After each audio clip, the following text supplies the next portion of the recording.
ప్రియులారా, మన జీవితంలో ఎదురవుతున్నటువంటి ప్రతి విధమైన బాధను మనము ఇతరులకి పంచుకుని వారు మనకు సహాయం చేస్తారేమో అని ఆశతో ఎదురు చూస్తూ ఉంటాం. మనకున్నటువంటి కష్టాల్లో నా స్నేహితుడికి తెలియజేస్తే నాకు సహాయపడతాడేమో, నా భర్తకి తెలియజేస్తే నాకు సహాయపడతాడేమో, నా భార్యకి తెలియజేస్తే నాకు సహాయపడతారేమో, నా బంధువులు, అన్నదమ్ములు, నా స్నేహితులు, నేను పనిచేస్తున్నటువంటి స్థలంలో ఉన్నటువంటి వారు ఎవరికైనా తెలియజేస్తే నా యొక్క బాధకి వారు సహాయం చేస్తారేమో, నాకున్నటువంటి భయాన్ని వారు తీర్చే ప్రయత్నం చేస్తారేమో అని చాలామంది కూడా పిల్లరా వారికి ఉన్నటువంటి రహస్యమైనటువంటి ఆ యొక్క బాధలన్నీ కూడా ఇతరులకి పంచుకుంటూ ఉంటారు. పిల్లరా, మనం ఇలా పంచుకోవడం వల్ల ఇతరుల నుంచి మనకి ఎటువంటి సహాయం అందకపోగా మన జీవిత రహస్యాన్ని ఎప్పుడైతే వారికి తెలియజేస్తామో మనల్ని సమాజంలో నవ్వుల పాలు చేస్తారు, సమాజంలో భయంకరమైనటువంటి పరిస్థితులకి అప్పగిస్తారు.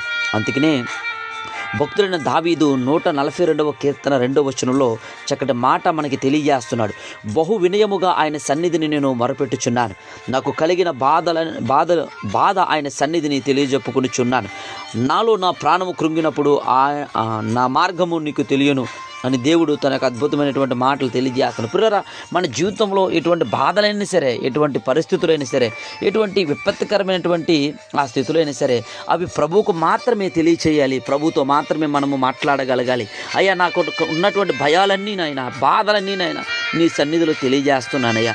ఆర్థికంగా ఉన్నటువంటి బాధయ్యా, అనారోగ్య పరిస్థితుల్లో ఉన్న బాధయ్యా, ఇరుగు పొరుగు వారు చేస్తున్నటువంటి నిందలు, బాధలయ్యా అని నువ్వు ప్రభు సన్నిధిలో మాత్రమే నువ్వు తెలియజేసినప్పుడు దేవుడు ఉన్నతమైనటువంటి ద్వారాలు తెరిచి నీ బాధనంతటిని కూడా దృష్టించి నీ కన్నీటిని నాట్యంగా మార్చే దేవుడు మనం ఆరాధన చేస్తున్న దేవుడు. నువ్వు ఎటువంటి పరిస్థితుల్లో ఉన్నా, ఎటువంటి బాధని, భయాన్ని కలిగి ఉన్నా సరే, ప్రభువా వెలుగెత్తి నీకు మొరలడుచున్నానయ్యా, వెలుగెత్తి యెహోవాను బ్రతిమాలుకొనుచున్నానయ్యా అని బహు వినయముగా ఆయన సన్నిధిని నువ్వు మొర్రపెట్టినప్పుడు నీకు కలిగిన ప్రతి బాధను ఆయన సన్నిధిని తెలియజెప్పినప్పుడు ఖచ్చితంగా దేవుడు అద్భుతమైన కార్యాలు చేస్తాడు. Praise the lord.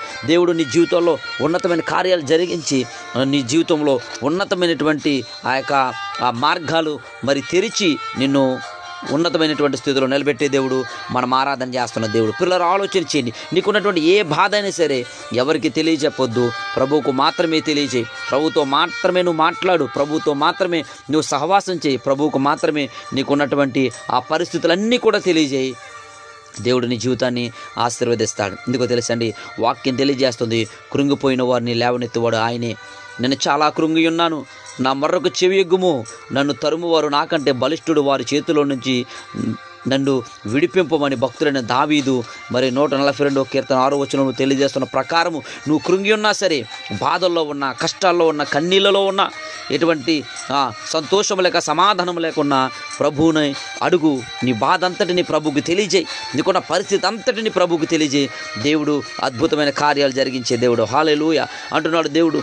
నేను నీ నామమునకు కృతజ్ఞతాస్తుతులు చెల్లించినట్లు సరసాలలో నుండి నా ప్రాణమును తప్పించుము, అప్పుడు నీవు నాకు మహోపకారం చేసి ఉండట చూచి నీతిమంతులు నిన్ను బట్టి అతిశయపడుదురని భక్తుడు తెలియజేస్తున్న రీతిలోనే నువ్వు మొర్రపెట్టు. ప్రభువు నీకు బాధని పంచుకో, నీకున్న పరిస్థితులను పంచుకో. నీ స్నేహితులు నమ్మావేమో, బంధువులను నమ్మావేమో, ఇప్పటి వరకు ఇరుగు పొరుగు వారిని నమ్మి నీ జీవిత రహస్యాలు చెప్పి ఈరోజు నల్లరపాలయ్యావేమో. ఎట్టి పరిస్థితులలోనూ అట్టి విధంగా మరలా జరగకుండా ఈ దినము నుంచి నీ బాధ ఏదైతే ఉందో, నీ కష్టం ఏదైతే ఉందో, నీ కన్నీరు ఏదైతే ఉందో అది ప్రభువుకి తెలియజేయి. ప్రభు సన్నిధిలో మొర్రపెట్టు. దేవుడు నీ జీవితంలో అద్భుతమైన కార్యాలు జరిగించేవాడు. హల్లెలూయా. దేవుడి ఇటు కృపా కనికరములు మనకు అందరికీ దయచేయునుగాక. ఆమేన్.